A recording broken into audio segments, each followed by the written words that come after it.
Check, check, check, check, check. Hello and welcome to Inside Music, episode number 90. I'm your host, James Shotwell, and we have a great short conversation for you today. My guest on this week's show is Ian Graham from the band Cheap Girls, who is here to discuss his band's new Rarities album, God's Ex-Wife, that is arriving in stores this Friday, September 16th, through Asian Man Records. Now, Ian has never been on the show before, but you know a lot of his friends in music who have. Chris Farron, Jeff Rosenstock. These are people that have been on the show at least one time, and they're both good pals of Ian, and he is a great guy. He's somebody that I never really knew before this conversation. I've been a fan of Cheap Girls for a long time, being that we're both from Michigan. There's that little connection there where we kind of quietly root for one another to succeed, if only to put our state on the map, and Ian's as good a guy as they come. He's a creative person who's very much grounded in reality. He understands his place in the world, and he's happy with what he's been able to accomplish and what he and his friends are doing together. I don't know if there's anything else you can really ask for out of life and the kind of satisfaction that comes with knowing you're doing exactly what you want to be doing. And maybe it's not the most successful project in the world, but you're certainly not the worst band in the world. And the fact that anyone gives a damn is kind of a cool thing, right? I feel the same way about this show in a lot of ways. I feel like as long as somebody's listening and someone out there is, getting some element of satisfaction out of what I do beyond just the fact that I like talking to these people, then the show's a success on some level. And you have to learn to take pride in things like that in life. You can't expect everything to be, you can't expect to be the next Prince. You can't expect to be the next Taylor Swift, whatever you want to be. You just have to be happy with what you're able to do as long as it is a product of your passion. And when you talk to Ian about Cheap Girls, you get the sense that this is the one thing he's always wanted to do with his life. And I'm happy to be able to help him do it a little bit more, hopefully. Like I said, Cheap Girls are going to release their Rarities album this week. And so Ian and I chat for about 20, 25 minutes about the creation of the record, the band's legacy up to this point, and where they may be going in the future. Cheap Girls have been around for almost a decade now. So it's that kind of point in most bands' lives where they start to wonder, is there a future? And if so, what does it look like? Ian and I talk about that a little bit, as well as how these songs came together. And, just a little chit-chat about Michigan because, well, it's where we're both from.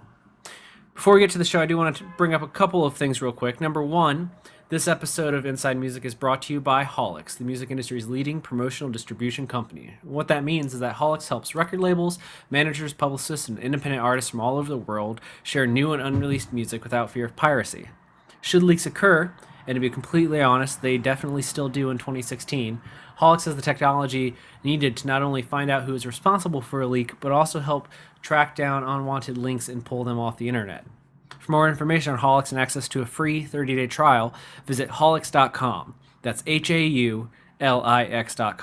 I also want to encourage you to follow us on Twitter. The podcast has its own channel, and it's at Inside Music Pod. That's at Inside Music POD. Finally, you need to be supporting Cheap Girls. There are not enough good homegrown punk bands in the world today that are getting international notoriety, and Cheap Girls, they really do deserve to be one of them. I say a lot that you need to support the bands that are on the show, but Cheap Girls are one of those artists that when you listen to their music, you know it comes from some pure and true place, and that's exactly what the world needs more of. More of that true, grounded, gritty, awesome artistic creations. And that's what Cheap Girls delivers, and I really want you to give their new album, God's Ex-Wife, a chance when it arrives this Friday. So please see the band on tour, buy their music, stream their music, whatever you can do, just support Cheap Girls. Okay? I'm going to play a little music off of God's Ex-Wife, and then I'm going to get into my conversation with Ian. I know this is a short episode, but if you tune in next week, it's going to be a much longer conversation. So enjoy this short one while it lasts, and I'll see you in a couple of days. Thanks for listening.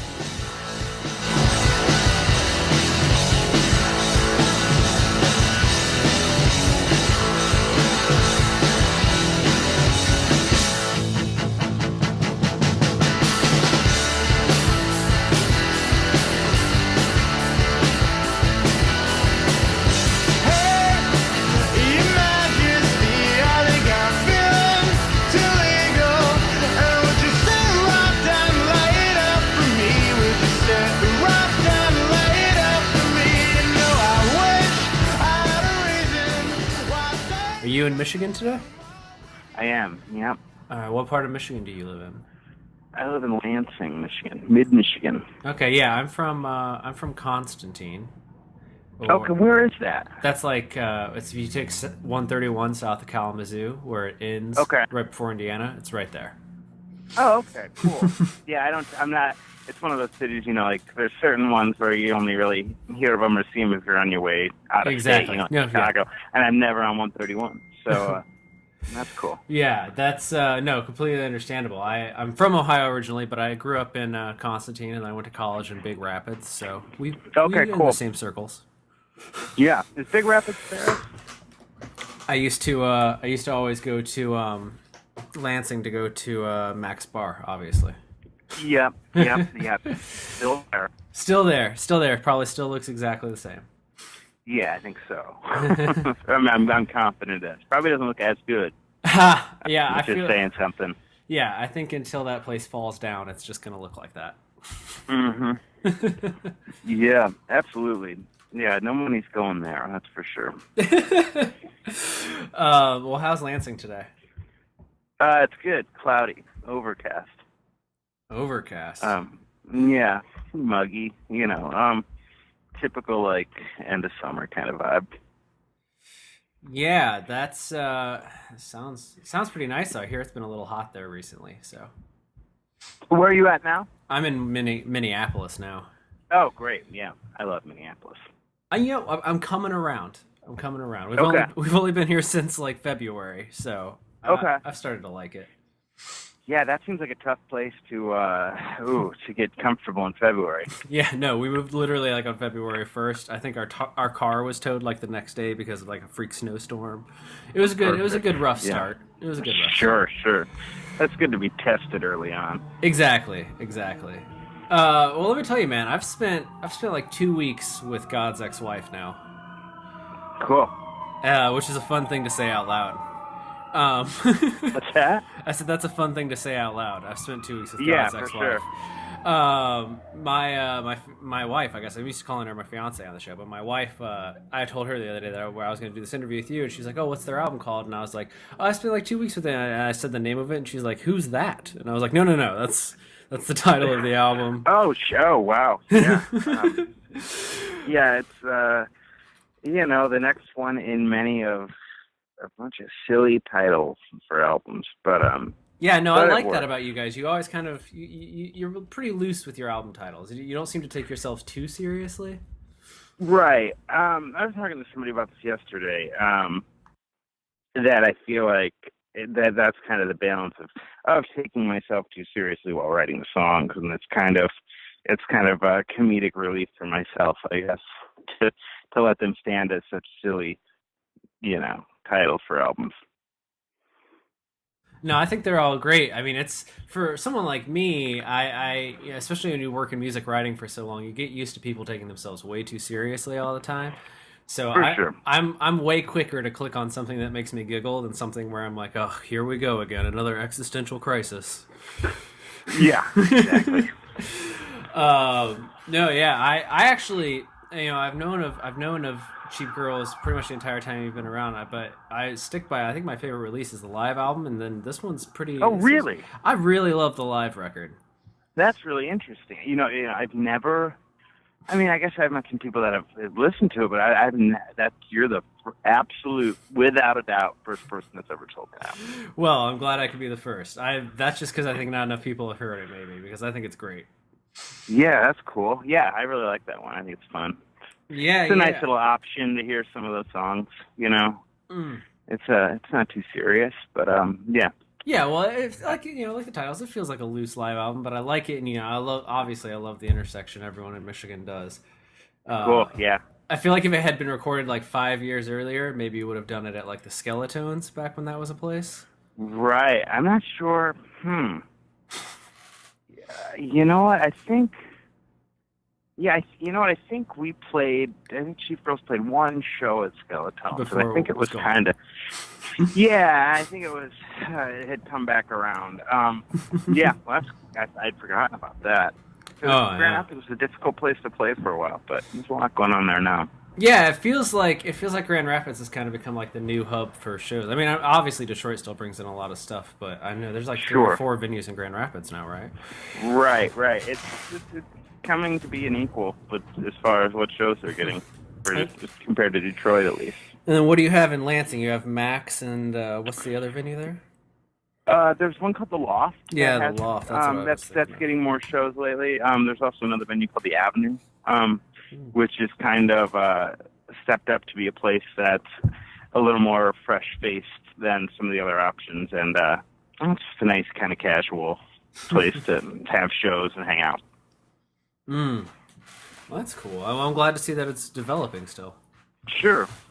What brought about the idea to do this release, and especially right now? Because you mentioned there's a little note that comes with the album when you get the promo from you. That's like kind of the description of why you just call it other songs and not necessarily B sides. But I was kind of curious, like why right now? Um, well, right now is as good as it wasn't. Right now could have been any time for it to come out, honestly, because or any time in the last couple of years, because we've been talking about it and adding songs or thinking about what would go on it for quite a while. Like I mean, I would say for years the idea has been there. Just as soon as we started having songs that were unavailable, it kind of the mind kind of goes to how they can be around, and so it just kept adding to it, and there was going to reach a point where there was just going to be too much to make it one thing. I mean, there's already stuff that's left out that one, but we wanted to keep it concise and kind of strictly like the most interesting, cooler stuff. So we've talked about it for a long time. I mean, I think honestly, I think it's been around for I'd say a year now, and it was just more of a matter of us having the time and getting around to just wrapping it up. So I think the idea became more serious. We're just going to do a digital only thing when like pretty standard thing. We needed a new van, and then we kind of worked that out amongst ourselves, and so now it's just what the idea was there, and we had all the track lists and everything, and had kind of got behind it, and so it just seems like a good time. I mean, that's also one of the big benefits of working with Asian Man, is that Mike is, I think, which is a pretty unbelievable place to be, but he's always just said, of course, when I like present him an idea of what we want to release or if he's interested in doing it. And so it kind of, it's just as cool as that is, it's a pretty casual release. So that seems like a good time to do it. No, I think it is kind of a good time. Plus, I mean, I guess the band's been together for a minute now. Like it's getting close to that decade mark. Yep. Yeah, I think we got a couple of years before it hits the 10-year mark. I think, as far as us thinking about the band and kind of getting things around, it's coming up on 10. But as far as once I really consider a band and playing shows, I mean, I kind of consider the first record as the mark of beginning, because I don't know, we didn't really do a lot of shows before that first record. Just a few. Yeah.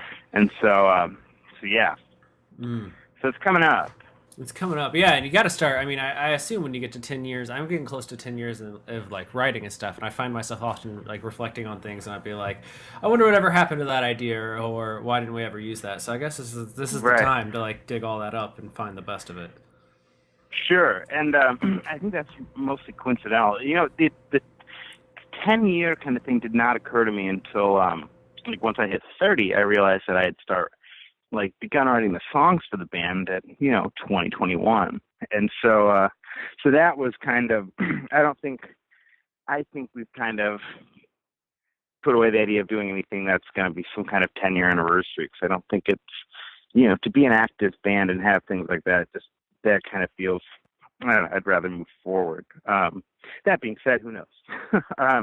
But yeah, the big thing that occurred to me for the 10-year is that aging thing of being able to apply it to portions of my own life. So it's a reflective thing, that's for sure. Not many people can say that they've gotten almost 10 years with the same guys. Sure. Yeah, it is a rarity. Yeah, yeah. So what was the conversations like to pick the songs that made this record between you and the other guys? Was it a difficult process to narrow it down to these? No, I mean some of it was very obvious. I would say like, 75, 80% was just kind of like a given as far as songs that we either have always felt really good about, or songs that we, played live occasionally, and songs that felt like they were sorely missed as far as what we have available, for anyone to like hear. And then, the kind of the choosing side of it came more with, what we wanted to have, like one of the cool, like, early demos that felt like that kind of early spirit of the band, of us just first getting together. And so deciding which of that track, or like which cover, we wanted to make sure it wasn't, I mean, I think, yeah, there's only one cover, so just to make sure there was only one instead of half a dozen, that kind of thing. So it was pretty painless, honestly. It all made sense, and I don't think anybody really brought something that upset anybody. Like, I think since I'm the one who has all the songs like logged in my iTunes and in my recording program, stuff like that, I think it kind of typically falls on me to put them together, and then kind of, as long as everyone else gives the okay, and there's no big disagreements there, which is not really ever the case. Well, I mean, you got to save those covers so we can have the Cheap Girls covers EP eventually. Yeah, that's not going to happen. Come on. I think covers are good for, like, I really like the one that's on here, the Kerosene by Bad Religion. I think that's a special one, and that one means a lot to me. But other than that, I mean, I feel like covers are really good. I was with a friend the other day, and we were on like a little road trip, and I've got this covers playlist on Spotify. Every, this and that, and put on a show, and it was fucking painful. I just can't get into that. It seems gimmicky after a while. And so, I mean, some people love it, but I'm not one of those people. And so that is, there's not many things that I can see into the future and say will or will not definitely happen as far as music goes, but that's one that I feel like I could be pretty firm with until the end. No, I respect that. I'm the same way. I feel like it's never that interesting. It used to be different. Like I feel like like back in like the 70s and 80s, like Seeger always did covers on his albums, but they were always like kind of these offbeat rock songs, or songs that he like Sure. updated that you were like, oh, I'd never heard this before. So Yeah, I think if you're making it your own, and have the capability of introducing people to something, and feeling a real, like, close connection to something and really making it your own, I think that's a whole different thing than being asked to record a cover song for a 7-inch. And so, and having that kind of thing. So I don't know. There's a huge difference. I mean, for example, there's a song on God's Ex-Wife that my friend Sean from the band AJJ wrote, but he wrote it for us, basically. He had written it for himself, and I had heard it when he was working on it, and he wasn't going to use it for anything. So that's an entirely different thing, to kind of make it our song versus a song we've all heard a billion times, so it was fun to play a couple of times. That's the big divider. So yeah, no, definitely.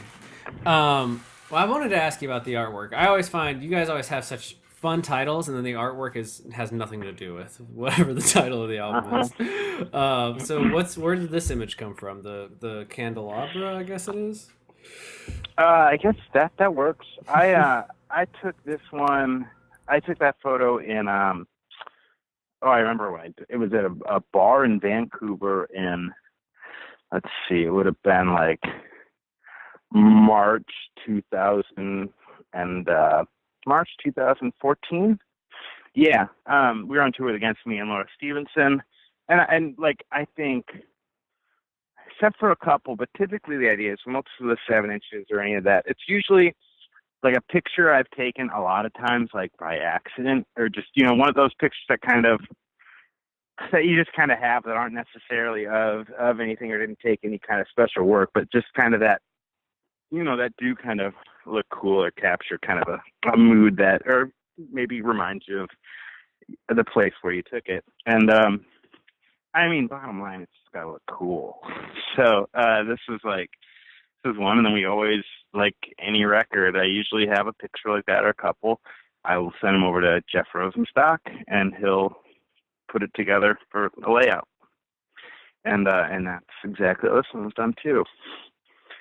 So yeah, I took, but like Buy Me a Drink Home was a picture I'd taken at like an ex girlfriend's living room, like that we used to party in. And Giant Orange was a lamp. That was my nightstand. Shit like that. Just random photos.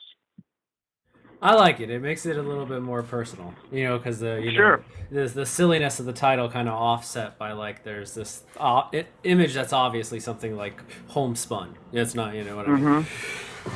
Cool. It doesn't come across gimmicky. Anyways, so the question that I got when I was telling people we were going to do this interview is people were like, "Oh, and other songs released. That's real exciting. When are they going to do a new proper studio album?" I'm not sure. We just recorded some stuff in San Francisco over the summer, and that I think we have plans for. And but as far as the full record, I don't know. I'm taking my time. I have a lot written, and I'm not sure what I want to use for a record, honestly. But there's plenty written. I had a lot more, and I just kind of didn't feel fresh to me by the time that it came around to it. A lot of it felt like more the same, and so I'm just kind of. I mean, that's also a really nice thing about being a band for a while. I feel like in the beginning it was just like I wanted to get them out as fast as possible because I thought I was going to lose something or not have the opportunity to do it. And at this point, as I get, as go a little longer and kind of see the reality of making records and putting records out, it's kind of, I'm not all that concerned with the timeline anymore. It's kind of when a good record feels ready, and when everyone feels on the same page as far as all the other things that come along with a record. And I think that's the best part.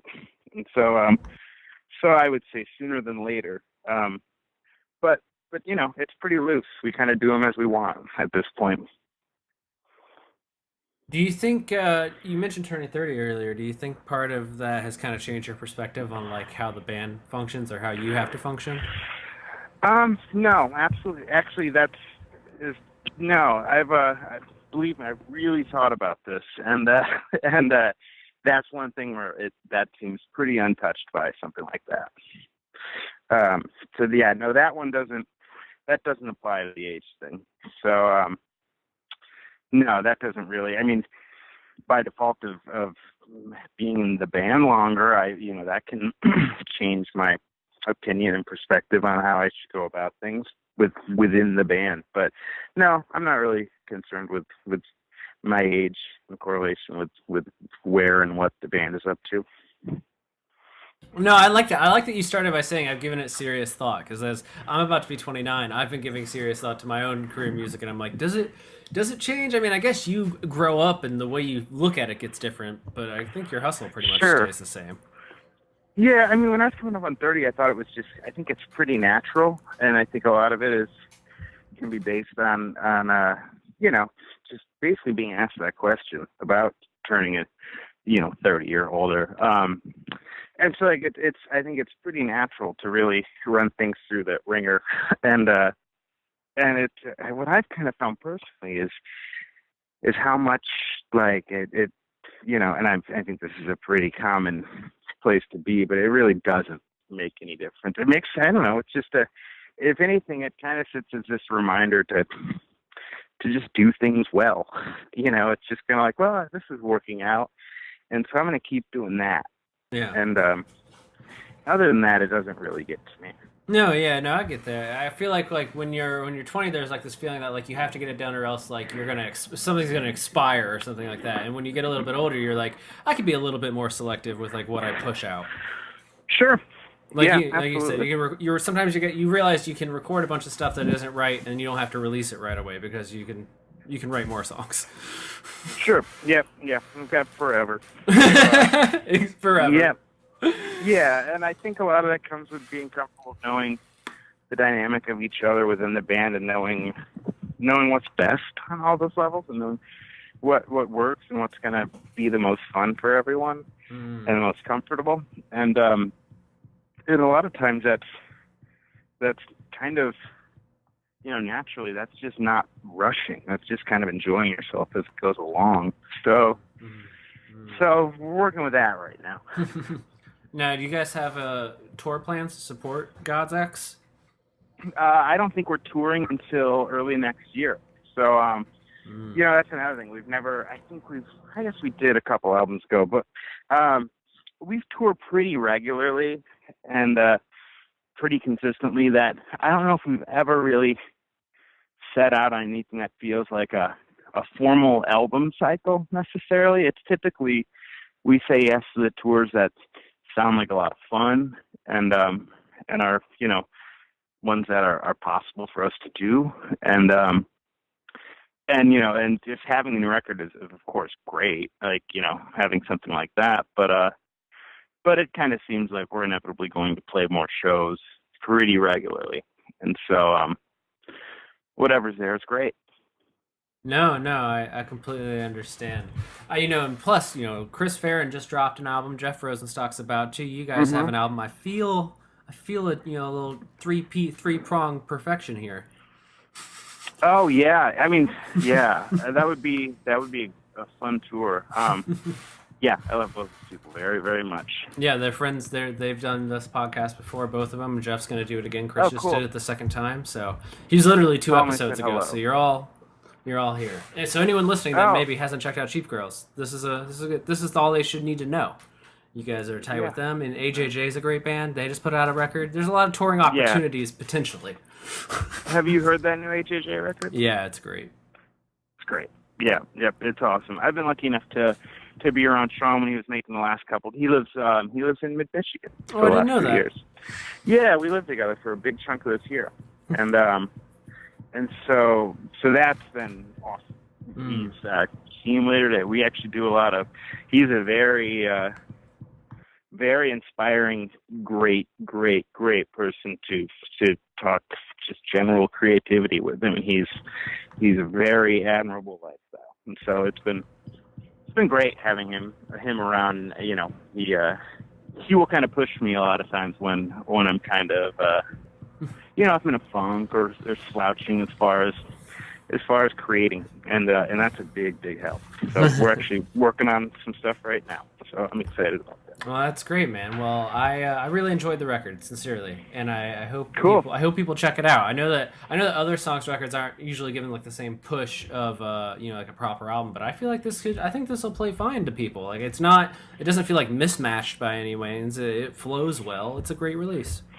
That's cool to hear, because it's pretty diverse as far as the times everything works from. So that's really nice to hear. Thanks. Well, I think you did a nice way of selecting stuff that kind of represents everything, but kind of flows. You kind of feel you can kind of take a very short version of the history of Cheap Girls in one record. Sure. Yeah, that's great. Cool. Thanks. All right, man. Well, I'm gonna let you get out of here, but I hope the fall treats you well, and maybe when you guys get on the road in the early 2017, you'll make your way out here. Sure, absolutely. All right, man. You have a good day. You too. Bye.